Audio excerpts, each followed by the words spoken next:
Content creator তৌহিদ আফ্রিদির গ্রেপ্তারের এই ভিডিওটার কথা মনে আছে তো? বরিশালের একটি বাসা থেকে তাকে গ্রেপ্তার করা হয়েছিল, যা ছিল দেশ জুড়ে বেশ আলোচিত। গ্রেপ্তার আলোচিত হলেও চুপিসারে কারামুক্ত হয়েছেন তৌহিদ আফ্রিদি। কিন্তু জনমনে প্রশ্ন, জুলাইয়ের 5 মামলার এজাহারের নাম থাকা সত্ত্বেও তৌহিদ আফ্রিদি কি করে মুক্তি পেলেন?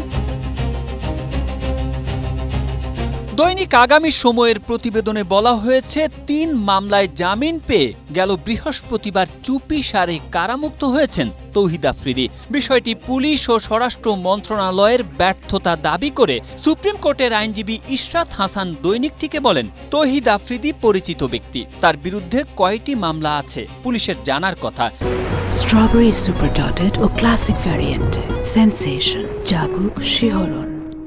কিন্তু কারাগারে থাকা অবস্থায় তাকে কেন গ্রেপ্তার দেখানো হলো না? এজন্য সংশ্লিষ্ট থানার ওসিকে জবাবদিহির আওতায় আনা উচিত।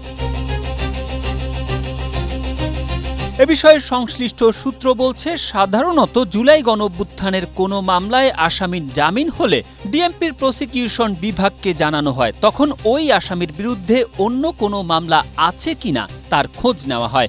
মামলা থাকলে আসামিকে গ্রেপ্তার দেখানোর আবেদন করেন তদন্তকারী কর্মকর্তা। সেই আবেদন অনুযায়ী আসামির উপস্থিতিতে শুনানি হয়।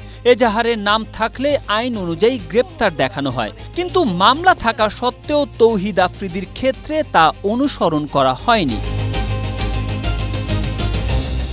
এজাহার নামীয় আসামি হওয়া সত্ত্বেও কেন গ্রেপ্তার দেখানোর আবেদন করা হলো না? এ বিষয়ে ঢাকা মেট্রোপলিটন পুলিশের মিডিয়া ও পাবলিক রিলেশনস বিভাগের অতিরিক্ত উপ পুলিশ কমিশনার নিয়াজ মেহেদী এবং ঢাকা মেট্রোপলিটন পুলিশের প্রসিকিউশন বিভাগের উপ পুলিশ কমিশনার মহিউদ্দিন মাহমুদ সোহেলের কাছ থেকে কোনো তথ্য পাওয়া যায়নি।